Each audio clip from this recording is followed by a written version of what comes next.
Hola compañeros de la zona. Vamos a platicar un poquito referente a nuestro Consejo Técnico Escolar, esta cuarta sesión, tomando en cuenta que el segundo momento de esta cuarta sesión de nuestro Consejo Técnico Escolar se titula Favorecer el desarrollo del sentido numérico y el cálculo mental. Se le ha asignado el 60% del tiempo de la sesión, con lo cual nos queda muy claro la importancia que esta actividad tiene. Tan es así que el único producto que contempla la guía es la elaboración de acciones para favorecer el desarrollo del sentido numérico y el cálculo mental en niños, niñas y adolescentes en los diferentes campos de formación académica o asignaturas integradas en el programa escolar de mejora continua. Eh, el sentido numérico y el cálculo mental, que son parte fundamental del pensamiento matemático que se busca desarrollar en las y los estudiantes de educación básica, eh, nos podríamos preguntar que si es una habilidad que solo se trabaja en matemáticas y, y preguntarnos eso sería como pensar que solo se ocupa la lectura en la clase de español o que el buen comportamiento de una persona es exclusivo de la formación cívica y ética, ¿verdad? Entonces sabemos que esto no es así, sabemos que son habilidades transversales, habilidades que ocupamos como seres humanos en el desarrollo de nuestra formación. Y bueno, ahorita más adelante vamos a ver un poquito más de detalles.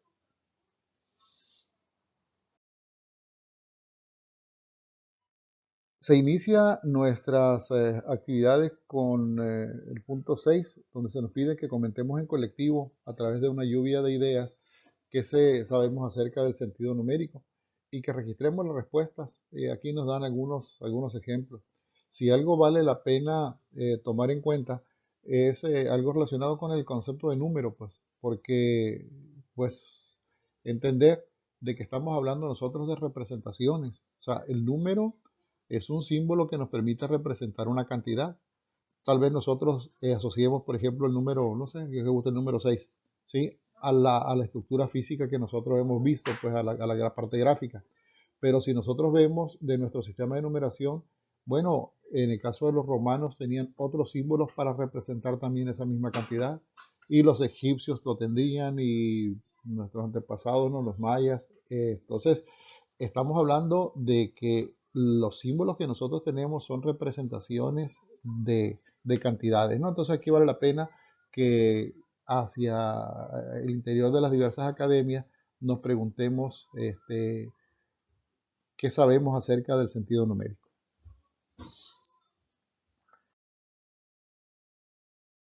Posteriormente, se nos pide que en forma individual y que mentalmente resolvamos un problema donde se trata de un reparto, propiamente hacer una división.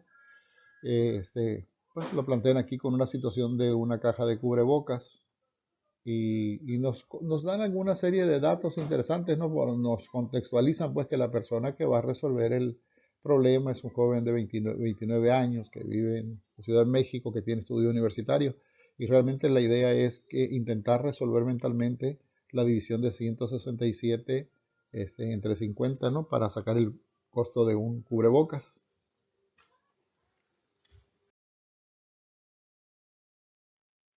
Posteriormente a ello, nos dicen que compartamos de forma voluntaria algunas estrategias del cálculo mental que hayan surgido, ¿no?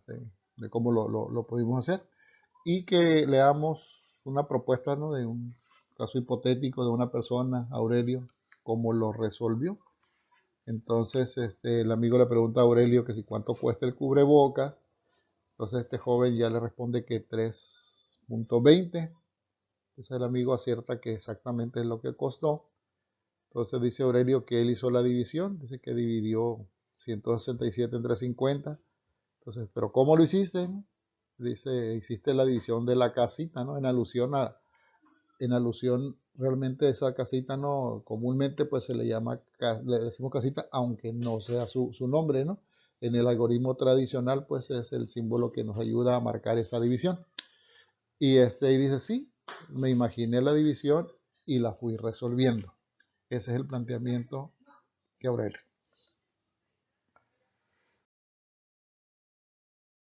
Nos sugieren aquí reflexionar sobre la situación planteada a partir de, con las siguientes preguntas rectoras. Recordemos que esta es una guía, que esta es una sugerencia, entonces nosotros podemos modificar, incrementar las preguntas que aquí nos plantean.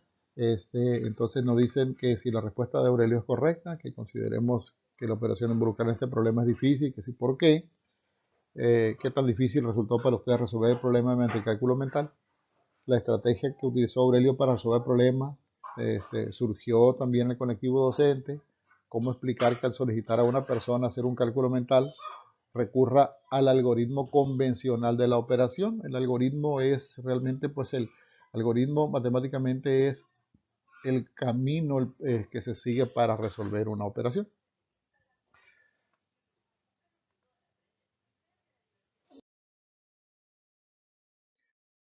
Nos piden que observemos el video del método Singapur. El método Singapur es un video que está en la red. Ahí nos dan el link. Es un video que tiene una duración de 16 minutos, pero sí hay que hacer énfasis en que aquí nos piden observar un fragmento del minuto 4:37 al minuto 7:50. Y en él se habla sobre una definición sobre el sentido numérico. Eh, no es la idea usar el método Singapur como tal, sino aquí la idea es analizar, reflexionar sobre la enseñanza, sobre el concepto, ¿no? Eh, Nos plantean aquí qué es el sentido numérico en ese fragmento, ¿no? Y nos dice que consiste en entender lo que es un número, cuál es su papel en el mundo de los números y cómo se relaciona con el resto de los números a través de las operaciones. ¿Sí? Si yo tengo dos cantidades, por ejemplo, 7 y 5, ¿no? Bueno, puedo sumar, puedo restar, puedo multiplicar, puedo dividir, etcétera, ¿no? Y nos da unos ejemplos de cómo resolver operaciones a través del cálculo mental y con estrategias alternativas a los algoritmos tradicionales. ¿Sí? Prácticamente de eso trata ese fragmento. Sin embargo, el video está muy interesante, valdría la pena revisarlo completo en la medida de las posibilidades, porque nos da un mensaje un poquito más profundo sobre los significados, sobre las operaciones, algunas estrategias que vienen ahí, y sobre todo el tránsito que es necesario de lo concreto a lo abstracto, ¿no? Entonces vale la pena echarle un ojo a todo el video. Nos dice, lean el siguiente fragmento sobre el sentido numérico. Y aquí sería muy rescatable, seguramente cada uno lo va a leer, ¿no? Ya en lo individual, pero, pero la pregunta que nos hacen de que las matemáticas, de las matemáticas necesita dominar la gente, lo que responde ahí el texto, ¿no? La respuesta es el conjunto de habilidades requeridas para hacer un uso efectivo de esas nuevas y poderosas herramientas matemáticas. ¿Sí? Una persona que no tenga claro cuál es la función de una operación, probablemente ni con calculadora logre resolver un problema, pues podrá resolver la operación, pero no el problema, porque muchas veces no nos queda claro cuál es la función de esa operación. En cambio, si nosotros tenemos claro la idea de qué relación se establece entre los números a partir de las operaciones, pudiéramos hacer cálculos mentales a partir de tener claridad en ese sentido. Y viene aquí una reflexión interesante de una educadora, ¿no? de matemáticas acerca de la enseñanza de las matemáticas, donde dice a los estudiantes con un fuerte sentido numérico, ¿no? Dice que estos jóvenes pueden pensar y razonar de manera flexible con números, usarlo para resolver problemas, detectar respuestas irrazonables, comprender cómo se pueden armar y desarmar los números de diferentes maneras, ver las conexiones entre las operaciones, calcular mentalmente y hacer estimaciones razonables. Entonces, finalmente es lo esencial en este sentido.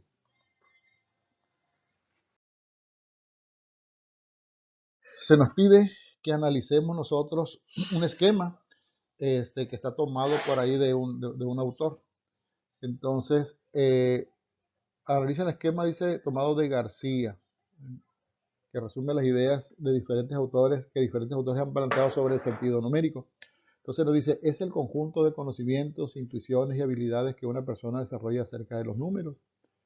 Nos dicen que es personal, que cada individuo desarrolla su propia red conceptual formada a partir de la comprensión que tiene de los números, que permite emplear los números con flexibilidad y creatividad al resolver operaciones o problemas. ¿Sí? Todo eso es el sentido numérico, ¿no? Permite hacer juicios matemáticos y desarrollar estrategias numéricas propias. Pues. Entonces nos piden que analicemos ese esquema. Y a partir del video, del fragmento y del esquema, ¿sí? Que nosotros nos podamos contestar por qué es importante desarrollar el sentido numérico en niños, niñas y adolescentes. ¿Cuándo hay que empezar a desarrollarlo? ¿Sí? Si a partir de cierto nivel educativo, grado escolar, o cuando tengan el dominio de ciertos contenidos, de cuáles asignaturas. ¿Creen que un buen desarrollo del sentido numérico mejora el cálculo mental? ¿Por qué? ¿Cómo favorece el desarrollo de las niñas, niños y adolescentes? Aquí realmente lo relevante es que pone en el centro de la discusión académica del colectivo ese tipo de habilidades. O sea, no son exclusivas del área de matemáticas, ¿sí? Y entonces como que al colectivo docente le hace regresar la mirada a esas habilidades que nos permiten pues desarrollar el cálculo mental, el sentido numérico, y que ayudan a que los jóvenes tengan una mejor comprensión en cada una de sus áreas. Entonces nos piden conformar equipos para realizar la siguiente actividad. Dice, en cada equipo es deseable que haya una maestra o maestro de matemáticas, sobre todo en el caso de la organización que tenemos nosotros en secundaria.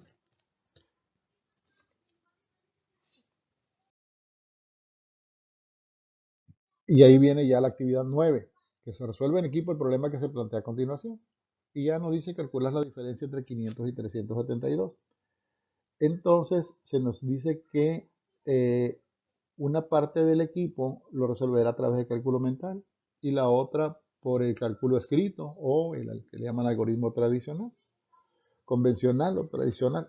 Y las preguntas son que si tuvieron alguna dificultad para resolver el problema, utilizando cualquiera de los dos cálculos, qué tipo de cálculo creen que es más conveniente para resolver este problema, por qué ventajas o desventajas tiene resolverlo por cálculo mental y cuáles por cálculo escrito, porque uno tiene cada uno tendría sus bondades, ¿verdad? Lean el siguiente fragmento y revisen el esquema que se presenta tomado de García 2014 en la página 66.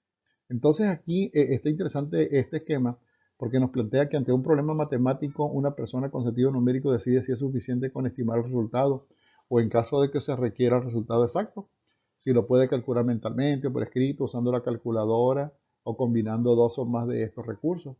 ¿Sí? Por ejemplo, si estamos hablando nosotros de una función, bueno, por ejemplo, del circo, ¿sí? Si me preguntan cuánta gente fue y me lo pregunta un vecino, seguramente la respuesta que espera es que le diga que fue mucha gente, poca gente, ¿sí? Sería la respuesta que me pudiera, o que le dé una idea aproximada. Pero si la misma pregunta le pregunta el gerente del cine, el administrador del circo, perdón, o sí, lo que sea, la función que sea, a la persona que está en la taquilla, pues la respuesta que se esperaría de esa persona sería que le dijera 500, 300, 200, o sea, algo preciso. Y es importante que tengamos nosotros la habilidad para saber si se requiere un cálculo, un dato preciso o una aproximación. Entonces, cuando se presenta un problema, se requiere saber qué cálculo se requiere, si la respuesta aproximada o la respuesta exacta. Si la respuesta es exacta, podemos optar por el cálculo mental, por el cálculo escrito, por la calculadora. Entonces, son habilidades importantísimas que requiere tener una persona. Por ejemplo, un profesor de matemáticas llega el momento en que ocupará la calculadora para hacer para encontrar algunas respuestas, ¿no? Pero no va a ocupar la calculadora en todos los sentidos, en todo momento. Saber cuándo sí y cuándo no.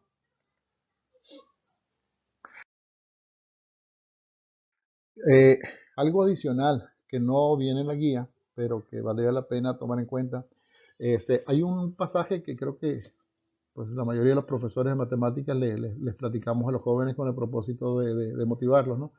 Y es que se cuenta que en un colegio alemán, un maestro, bueno, hay unas versiones que dicen que castigó a todos los alumnos, ¿no?, que sumaran los 100 primeros números naturales.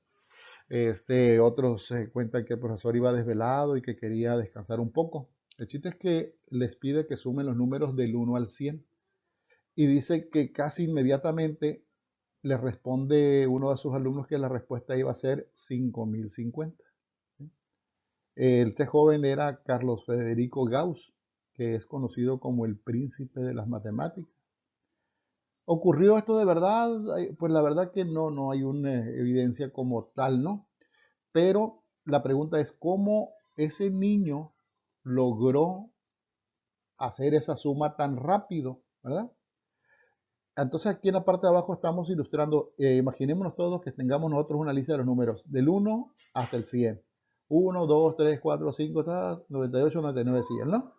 Entonces se cree que Gauss lo que hizo fue observar que si suma el primer número con el último número, 1 más 100 nos daba 101. Si sumaba el segundo número con el penúltimo, que es 99, también le da 101. Si suma el tercer número con el antepenúltimo, le da 101. Entonces, si continúa con esa secuencia, le va a dar 101 50 veces. O sea, entre los 100 números podemos hacer 50 parejas. Entonces, nada más multiplicó 50 por 101 y le da 5050. Si nosotros lo hiciéramos con calculadora o hacemos todo la suma, seguramente nos llevaría mucho tiempo. Entonces, este es un uso de una habilidad mental, ¿sí? Combinado pues con un algoritmo, ¿no? Pero aquí lo relevante es que con qué operaciones, con poca herramienta, este joven logra resolver un problema que a la postre llevó a, a crear una fórmula muy importante para las matemáticas. Eh, Nos piden contrastar las ideas, comentarios y reflexiones que surgieron de las actividades 9 y 10 con lo que plantea García en su libro, ¿no? Se llama Sentido Numérico. Y nos plantea él que el cálculo mental es muy útil en algunas situaciones en las que las cantidades no son difíciles de manejar, que no se cuenta con algún recurso para realizar cálculos y se requiere una respuesta exacta. Se entiende por cálculo mental una serie de procedimientos mentales que realiza una persona sin la ayuda de papel ni lápiz y que le permite obtener respuesta exacta de problemas aritméticos sencillos. La enseñanza del cálculo mental ofrece muchas ventajas, ¿no? Porque enriquece el conocimiento de los números, las relaciones entre ellos y sus operaciones, etc. Bueno, viene una serie de puntos ahí, de ventajas que tiene el cálculo mental. Y cómo utilizar mentalmente un algoritmo convencional para calcular la diferencia, por ejemplo, entre 500 y 372. Dice, resulta muy difícil porque involucra dos transformaciones y el minuendo tiene dos ceros consecutivos. Entonces dice que nos invitan a que intentemos hacerlo para que se tome conciencia de lo que implica el algoritmo convencional, ¿no? Y que no siempre es la mejor manera de resolverlo. Entonces, nos plantea aquí que exploremos para tener nociones de lo que implica. Porque si nosotros no exploramos, es muy fácil pedirle a los alumnos o sugerirle, pero algo que nosotros no hemos vivido. Entonces, sobre todo eso, ¿no? Para que veamos pros y contras de unos y otros procedimientos. Se nos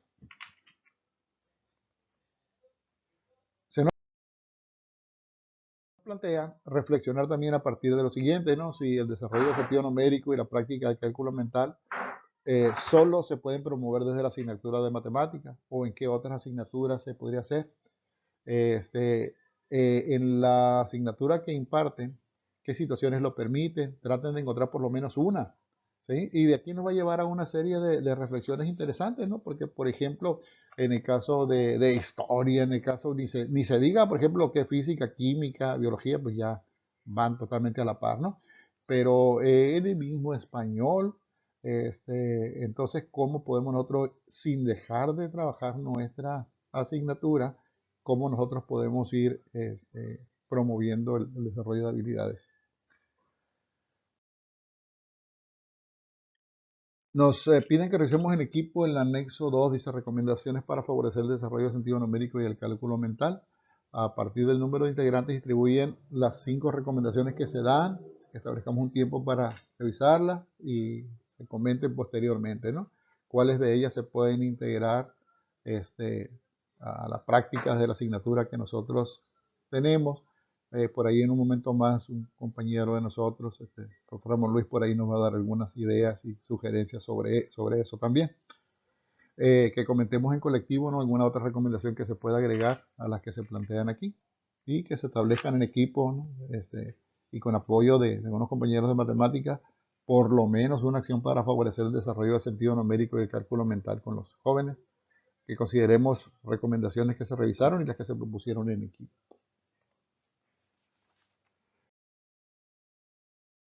Nos piden que revisemos el video de la educación inclusiva. Ese es un video también muy interesante, tiene una duración de 4 minutos 11 segundos y nos habla de que la educación es un derecho humano habilitante. Le llaman habilitante porque fomenta el desarrollo integral de todas las personas para alcanzar su máximo potencial. Y esto tiene como fin último mejorar la calidad de vida. Es hacia allá, hacia la que nos lleva. Y a partir de eso nos piden que consideremos, que si nos preguntan que si consideramos que, la pregunta es, ¿consideran que incorporar estrategias para promover el desarrollo del sentido numérico favorece la educación inclusiva? Y que sí, ¿por qué? Que sí, ¿qué prácticas deben favorecerse en el aula para lograr que todas y todos los estudiantes desarrollen su sentido numérico a partir de sus intereses y posibilidades? Y ello nos lleva pues a tratar de analizar que desde la perspectiva de la inclusión, garantizar el acceso a los servicios educativos es tan importante como impulsar el logro de los aprendizajes esperados. Y que esto se logra presentando situaciones desafiantes, pero cercanas a los conocimientos previos, para que podamos nosotros hacer un andamiaje y que los jóvenes puedan ir pues logrando diferentes niveles en su desarrollo de sus habilidades de pensamiento. Bueno, y con eso cerraríamos esta parte. Ya nomás sería que presentar nuestras conclusiones al colectivo y ahorita nuestros compañeros continúan con esta sección que nos ha tocado en esta ocasión.